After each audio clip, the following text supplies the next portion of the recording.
next guest is someone you know from The Avengers, The Leftovers, Ghostbusters, and A Gone Girl 2. Now she's living in the past in the new season of The Gilded Age. New episodes come out Sundays on HBO and Max. Please welcome Carrie Coon.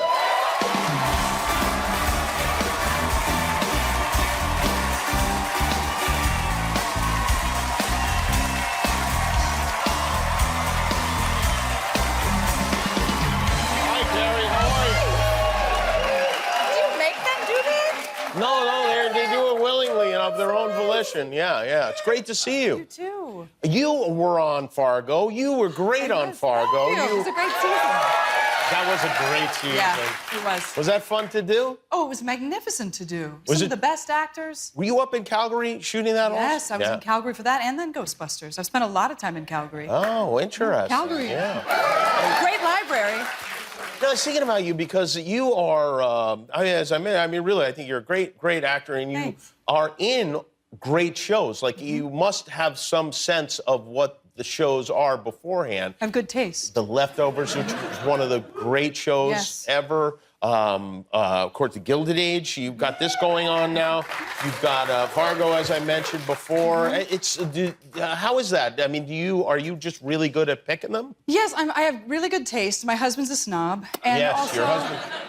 I mean, the writing is the most important thing. Your husband, Tracy, gets in there and he reads it and he decides whether he thinks it's something he's like, no, you're not doing this. Oh, really? Yeah, well, we talk about everything. Would you ever do something terrible? Like, would you ever do something, like, leap into, like, you play, an interior decorator on Fuller House, for instance? Look, sometimes a girl needs a job. I got 2 kids. You would be open to that? Sure.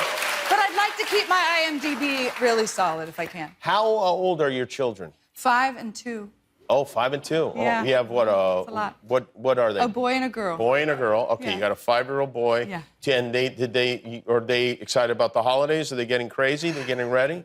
I mean, they kind of don't really understand what Christmas is all about yet. Really? You know, they get stuff. And Thanksgiving, you know, they don't eat really anything. They're so picky. So we just made a chicken and some green beans. You made chicken for Thanksgiving? Yeah, because I'm not gonna make a turkey. They're not gonna eat it. They barely ate the chicken. All they eat is Hawaiian rolls. Yeah, they eat their weight in Hawaiian rolls. I know, they're delicious. Can I tell you something? And nothing against King's Hawaiian rolls are quite delicious. Yes. I by order of my daughter, who's 9 years old, this morning, I had to make Hawaiian roll grilled cheese sandwiches for her lunch. No. And then I have to put them in like a little hot bag to Tracy, keep them... turn off the TV. to keep them warm. And it's all, she will not, there are only like 5 things she will eat, and Hawaiian rolls are one of them. She's not even Hawaiian. She's only been to Hawaii one time. Yeah, my kids don't even know there is a Hawaii. They will, I mean, it's the only thing, we should have a contest and see how many rolls our children can eat. Yeah. In one sitting, because that's, I mean, my son's made of Hawaiian rolls. Yeah. And also, why do we cook them the things they want? Why do we just, when I was little, my parents weren't making me special dinner. Like, they put it in front of you and you ate it. And why are we doing this? I mean, granted, in the Midwest, a vegetable was like a sliced tomato or applesauce. No offense, Dad. He also made really good creamed frozen vegetables. Thank you, Dad. But I mean, if we all stop doing it, maybe we could change it. Well, we won't stop doing it. I don't know why we can't stop. Because we want them to eat. We want them to eat, and we know that you have to starve them out. It's really I know you do. I mean, my son's pants are already falling down. Same here, my son. There's no pair of pants that will stay on his body. He's so skinny, he will not eat. They just don't. They won't. Like I'm not gonna. I do yell at them. Yes, but force feed them. I have to yell at them to eat pizza. Oh yeah. I know my daughter rejected pizza the other day. I was like, okay, great. Now what are we gonna do? Hawaiian roll pizza. I got Hawaiian roll pizzas and everything. Hawaiian roll pizza. During my son's swimming lessons, the instructor spent the whole time just looking at me like this and lifting up his swimsuit over his butt because it kept falling down. He's like sheepishly like, you gotta stuff a couple Hawaiian rolls in there and it'll stay up. Yeah, fill it in. So you don't have any answer for this thing. And I know what they say to do. You have to put the food on the table. That's right. And you have to, even if they don't eat it, you put it out there, and then you take it away, whatever. And you keep exposing them to it. It's so wasteful. Yeah, and I know my daughter will, 100 years could go by, and she will never, ever, No. ever touched so much as a boiled egg. That's right. I know. Michelle Obama tried, I heard, to get her to eat a vegetable. My That's son right. gags with trace amounts of broccoli. He gags. I mean, there's nothing I can do. So you just make sure you have enough Hawaiian rolls for them to fill up. And then, you know, they won't wake up hungry. Yeah, I know. I guess that's the way to go. Yeah, our pediatrician said Hawaiian rolls are basically a donut. Yeah, yeah. They taste, I mean, they're delicious. They have the same nutritional Yeah, value I know, as they're a empty Krispy calories.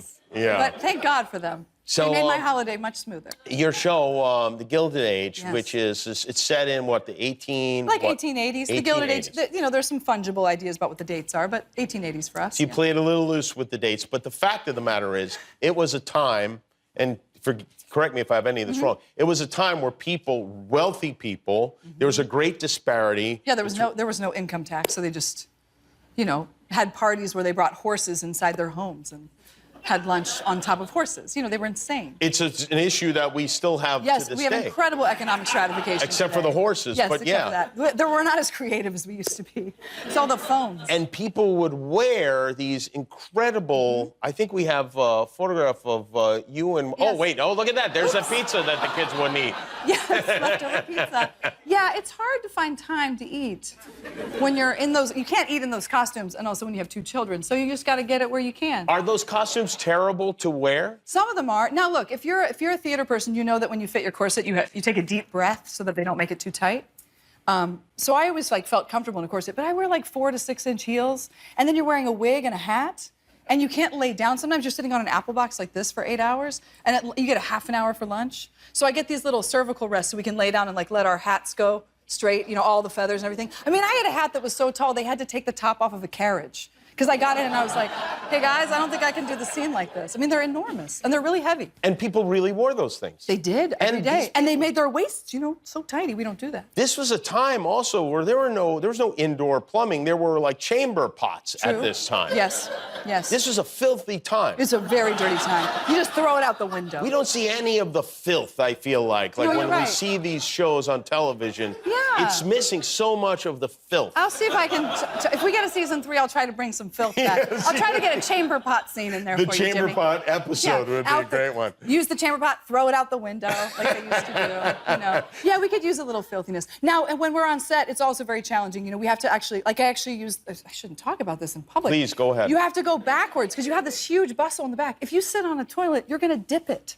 You don't want to dip your bustle. That's right. like silk and taffeta. So you have to kind of lift everything up and go forwards. You know. Wait a minute. So, like, you're very challenging. facing... Yeah, the wall. You're facing the toilet? Yeah. And approaching Look, it? I'm just trying to help all y'all out there who are walking around in these bustles. You got to go the other way. Just try it. Wow. That is... Yeah. But I have to say, my dresser, Amber, whenever we have a break, we got it down to she can get me back in the dress in 5 minutes. Amber can? Yeah, she's amazing. I hope everyone... really I wish hard. people in the 1800s had an Amber. I know. Well, I guess they did, but they were, you know, basically paying them slave wages. Yeah, that's You know, good. Yeah. So we don't really want that. We want Amber to make a living wage. Yes, thank goodness Amber And is she was doing on well. tucking my boobs back in when I was pregnant. They're like, the right one's really high, and they'd Does Amber write boob tugger on her taxes? No, you know, I don't know. I have to ask. This is my boob tugger, Amber. She should. That might. I don't think it'll get her anywhere. When I was pregnant, though, my other dresser, Brian, we always joked that it's like my daughter was going to think he was her father because he was always down here tugging around and talking. And I always thought that when she first heard his voice, she'd be like, Dad? But we haven't gotten to test that out yet. Well, it's great to see you. My The show pleasure. is The Gilded Age. You watch new episodes Sunday nights, 9 o'clock on HBO. And that's Carrie Coon, everybody. Thank you, Carrie. We'll be back with Dog Star.